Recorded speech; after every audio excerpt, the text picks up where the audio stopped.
From Keene in the Shire, the Liberty Media capital of the world, this is Daryl W. Perry, host of FPP Radio News for Monday, March 13th, 2017. Silver is trading at $17.01 per ounce. Gold is valued at $1,204 per ounce. Bitcoin is trading at 1.4 cents, and the average price of Bitcoin is $1,231.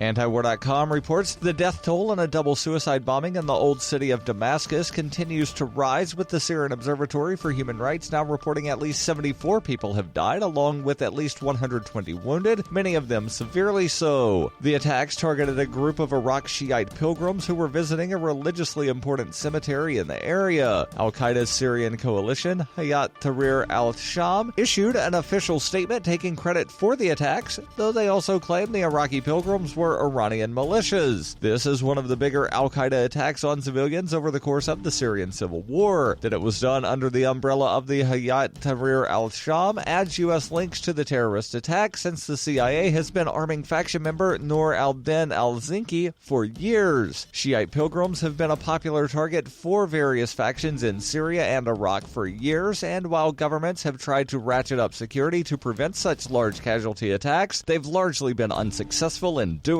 so.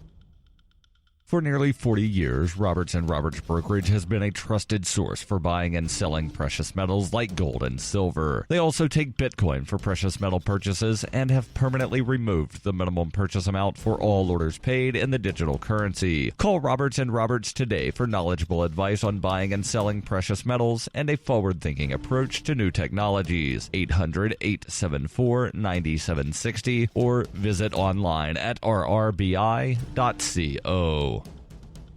Reuters reports the U.S. Secret Service said on Saturday, in the latest breach of security at the president's official residence, an intruder carrying a backpack was arrested after scaling a fence around the White House and entering the grounds. The Secret Service said in a statement that President Donald Trump was inside the White House when the male suspect climbed over the fence of the complex's southern grounds at 11:38 p.m. on Friday, and uniformed officers arrested him. The suspect, identified in court documents as California resident Jonathan Tran, is scheduled to appear in federal court on Monday after a judge on Saturday ordered him held without bond, according to a spokesman for the U.S. Attorney for the District of Columbia. Trump earlier thanked the Secret Service and commended the agents for apprehending the intruder. Trump told reporters at the start of a working lunch on Saturday afternoon with several cabinet members at his golf course outside of Washington, Secret Service did a fantastic job. It was a troubled person. Tran was charged with entering or remaining in restricted grounds while using or carrying a dangerous weapon and faces a maximum of 10 years in prison, according to Bill Miller, spokesman for the U.S. Attorney's Office. The incident unfolded despite a series of recommendations to tighten security after a 2014 intrusion that led to the resignation of Secret Service Director Julia Pearson. In 2015, a row of sharp spikes was bolted to the top of the black iron fence around the 18-acre property, making it more difficult to scale. According to court documents released on Saturday, Tran was apprehended near the South Portico entrance where presidents often address the public. The entrance is near the part of the White House where the president resides. Tran told agents he was a friend of the president and had an appointment with him, according to documents. He was carrying 2 cans of mace as well as a U.S. passport, a computer, and one of the president's books, according to authorities. He also carried a letter he had written to Trump that mentioned Russian hackers and said he had relevant information, according to authorities. According to the Secret Service, the suspect had no arrest record or history with the agency charged with protecting the president, his family, and other elected officials. The Secret Service said in January construction of the new 11-foot 7-inch fence, compared to the current 7-foot barrier, is due to begin next year. That timetable is about 2 years behind estimates made in 2015. The breaches have further eroded the credibility of the Secret Service, whose reputation was already damaged when it was revealed in 2012 that members had hired prostitutes while in Colombia in advance of a trip by then-President Barack Obama. Joseph Clancy, who replaced Pearson during Obama's administration, said last month he planned to step down in March, allowing Trump to name his own security chief.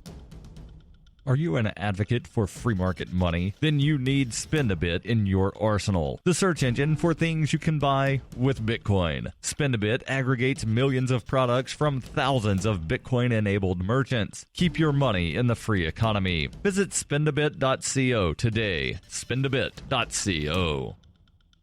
This has been FPP Radio News, online at fppradio.com.